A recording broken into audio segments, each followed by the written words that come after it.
Memamu akwaba ediba Abuja podcast so wote Arsenal nwum na ebo background na eye Ghana ni ba Thomas Partey ho enkomo na yebedi enitra wote Arsenal nwum ewo aseye no Thomas Partey ebo ne ball ewo England Arsenal the Gunners hona obo ne ball game a Crystal Palace ene Arsenal ebo ye sa game no na Thomas Partey enya injury enti second half no wantumi amebo ball no ebiem Efruo Arsenal bebo Brighton wantumi amobi Arsenal bebo Southampton wantumi amebo sa ball no bi Arsenal against Chelsea Arsenal share Chelsea 4-2 wantumi amobi Arsenal be share Man United 3-1 wantumi amo sa ball no bi na ahead of game a West Ham and Arsenal ebebo on the 1st of May ena Mikel Arteta and Centrofo ehyiaye edidi nkomo no mo bisa na say so Thomas Partey ne stand e was a game no mu etesan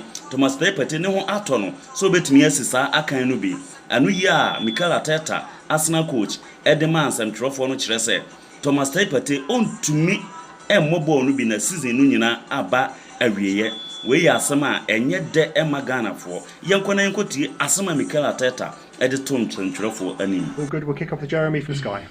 Hi Mikel. Hey. Just on the team news, Saka came off against United. Is he okay to start in this game on Sunday? Yeah, hopefully he will be fine. He had some issues in the final part of the game, but he's recovered well, and we expect him to be fine. Is everyone else okay? We've seen pictures of Partey back on a treadmill. It seems like he's progressing quite nicely. When's he going to be back in contention? He's progressing, but he had a significant injury, a recurrent injury as well. So we don't expect him to make progress that quickly to see him this season. But hopefully I am wrong. Tomiyasu also got on the pitch, didn't he, against United the final few minutes. You've got a decision to make, haven't you, about whether he comes back into the starting 11. I mean, is he ready to start too now, do you think? Well, you only know that when a player has been a long spell, when you put him on the pitch, and he hasn't started any matches yet, and he's like a little bit of time on the pitch, so it's a decision that we will make tomorrow. So what about this match? 5 games to go, you're 2 points clear of Spurs. Is it a 2-horse race now for the top 4? I don't think so. I think they're going to be still twists and turns. We all have difficult matches to play. We all know how difficult it is to win the games in the Premier League, and now we had 2 really good results that are putting again in a really good position, but it's again about doing it again with them. How big would 3 consecutive wins though be at this stage of the season? I think in the league, when you are able to win consecutively away and at home, it gives you a huge platform, and things quickly change. So we have some momentum now, and we want to make the most out of it. Obviously, you saw West Ham in action in Europe last night. They're in between Europa League semi-finals. How much is this an advantage to you on Sunday, do you think? They've been doing that all season, and they've been really good in both competition. They have a big squad as well. They have many different options to change the play and still maintain the level. So I don't see that. We have played games Wednesday night and Saturday 12:30. We have managed to beat them, so I don't think about that. The game at West Ham last year was spectacular. You were saying afterwards it would give you nightmares, the 3-3 draw, but how much do you think Arsenal have improved since that game with West Ham last season? Hopefully a lot, especially what we did in the first 20-30 minutes of that game, that we put ourselves in a really difficult position. It's true that we reacted phenomenally well, but obviously we want to start the game in a different way. Just 2 more. We've been speaking to Granit Xhaka, who's been telling us how good a mental place he's in at the moment. What would you put down his renaissance at Arsenal to this season? things that are happening in his life, in his private life. He's a father now. He's been through a lot. He's been through difficult moments here. He's found, I think, a lot of support internally to deal with certain situation. His character, the way he approaches problems, how he's willing to change things, to improve constantly, to become a better person, a better player, and credit to him for what he's done. And just finally, on Jurgen Klopp's new contract at Liverpool, it's good news for Liverpool fans, but is it good news for the other teams, do you think, at the top of the Premier League, trying to... We have enough decided what is right for us, so whatever the other teams do, I'm assuming that they are doing to keep being at the best level, and Jurgen has shown what he's done for that club in the last six years. Thank you. Roger from Premier League. Hi, Mikel. First of all, you said it's not a two-horse race between yourself and Spurs, but you two are vying for that fourth spot. Looking at the way the fixtures pan out over the next 5 games, Spurs, I think, are playing before you in a few of those. Does that have any bearing, the way the fixtures fall? Is there a benefit to you that they played first, or a benefit to them? I think nobody knows about that. So last time they played before us and we didn't take that advantage. It's gone the other way around as well. So I don't know. We can just focus in what we can do. Would it be a benefit if you saw that they had lost? Does that give something to your team going out there knowing that you can capitalise on it? If we win, yes. And that's the best thing. If they lose and we win, obviously we are 1 game less in a much stronger position. You mentioned before about West Ham. They are in between their 2 semi-final legs. We're seeing their results have perhaps dropped off in the last couple of months or so. Are they finding out now how difficult it is to go deep into European competition and maintain a challenge in the Premier League? It is very demanding, but you watch yesterday's game and the chances that they created and the chances that they missed, the result could have been very, very different. So I don't think it's a performance issue. And of course it is demanding when you're playing 3 times a week. From your point of view, you haven't had that distraction of Europe, and I know there was a lot of upset around Arsenal when they didn't qualify for Europe last season, but looking at it now, would you say you've benefited being able to work with your squad now? Have they benefited from It's what we had, and what we said is we're going to try to make the most out of it and try to play it in our favour and try to take advantages from that situation. And with just these 5 games to go, and your squad has risen to challenges so far this season. Now it's coming down to the crunch. Is this a new experience, a learning experience for a lot of them now that they've got to get these results when it really, really matters? There's something riding on it. For most of them it is, but it's been like this for the last 2 or 3 months where everybody's talking about it and they can feel the importance of every match. But this is what we want, get to April and May and things to play for. Thank you. Thank you. George from the BBC. Mikel, hello. I just wondered, this time last season, I think you were sort of 9th, 49 points.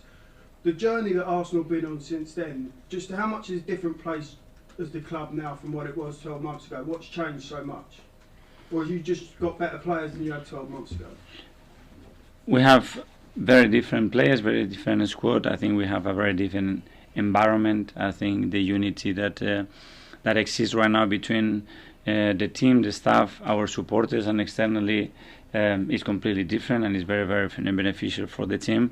And obviously the team has evolved. The team is understanding of what we want to do is much better. The execution of it is much better. The consistent results is better.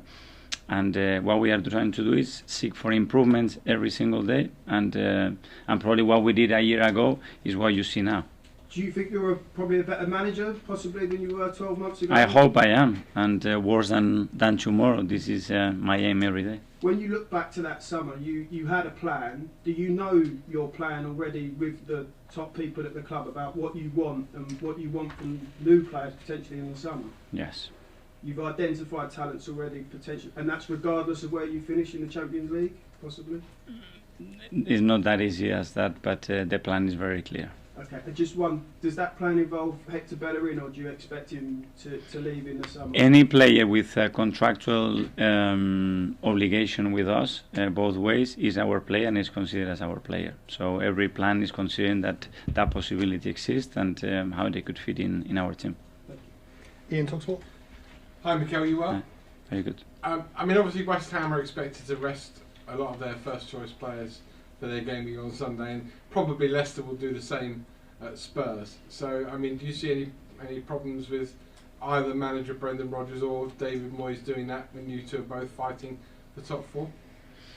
it's their decision how they manage the squad, how they get the best of their squad, and how closely they think they are of reaching something that they have to prioritize. So you have to respect that decision.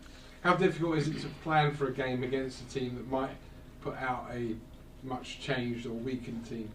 We are guessing here. We don't know. We don't know what they think. We don't know what they think is better to prepare the match. So all we are doing is prepare the games in the normal way, and obviously knowing that it could vary and there could be some options there. One of your stars this season has been Bukayo Saka, and he's shown quite a lot of mental fortitude, hasn't he? Because he's now scored some penalties for you as well. And off the back of what happened last summer, can you just explain the conversations you may have had with him and how you've maybe brought him on from the place he was in when he came back here from the Euros to the person he is now? The first two conversations that I had, it was straight after the incident, but I must say that that Gareth Southgate was really helpful as well, because he had Bukayo in his hands in that moment, and they were really caring, really supportive of him. So by the time he joined us, he was already in a really good place, and obviously what he got is all support and love and help in any way that he needed it to overcome that situation. And then it's down to he and his family and the people around him that I think they were very important as well. Because we all, obviously the World Cup coming up in 6 months, we all marvel at how the England team right now is full of good young players. You've got a whole load of them here: Ramsdale, White, Smith Rowe, Saka. But with them being young also comes the fact that there's a lot of pressure on them. Yes, but I think they are doing it in their clubs, and I think that's really, really important. So again, the step of demand is not that high. They are already key and important players in their own clubs, so they are used to that pressure. The international level, it's something very different, but I think they have the maturity and they have the capacity to sustain that level under pressure, because they're doing it every week in their clubs. And last one, I know that managers only take every game as it comes, so you're really only looking at the West Ham game, and beyond that maybe the North London derby. But the last game of the season could be very interesting. You might need to win it to finish fourth, and a club you know well and love well, Everton, might need to win it to stay in the Premier League. Will that be a real tug on the heartstrings, because they're currently in the bottom three right now? As you said, Iain, the managers only look for the next match. Give me an idea, come on. Play the game. You already answered your own question. Okay, last couple in the broadcast now. We'll go to Art from the Athletic. Hi, Mikel. Hello. On Tomiyasu, I think throughout the season, one thing that's been quite unique about him is his left foot to break the press. I was just wondering, how beneficial is that for you as a manager, and did you expect that from him when he came in? Well, when we follow the player and we identify him as one of the candidates, obviously it was something that I came across, and it gives you a lot of solution, not only because from the right back position he can use both feet, but he can play right centre back, left centre back, he can play left back, so that gives you enormous variability, and is the way they've been raised and coached since a really young age. That's what he says. So for him, left and right is the same. Did you have a conversation with him about that then, when he came in and you realised that? Yes, I asked him, so how you been coached, because it's always very interesting things that we can take on board and implement in our club when you see that is such a beneficial thing. So it's good to understand other cultures and other ways of coaching. And finally in the broadcast, we'll go to Simon from the Standard. Mikel, obviously what happened last summer with Bukayo, most people didn't think we'd be in this situation, but is he now your penalty taker for Arsenal? Tomorrow, if someone has to take a penalty, I think he would take it again. But it happened quite naturally on the Chelsea game. He took it, and the next game we had another one, and hopefully he can continue to put the ball in the net. Thanks, Simon. Thanks, everyone. Farewell to everyone on Zoom. That finishes the broadcast section.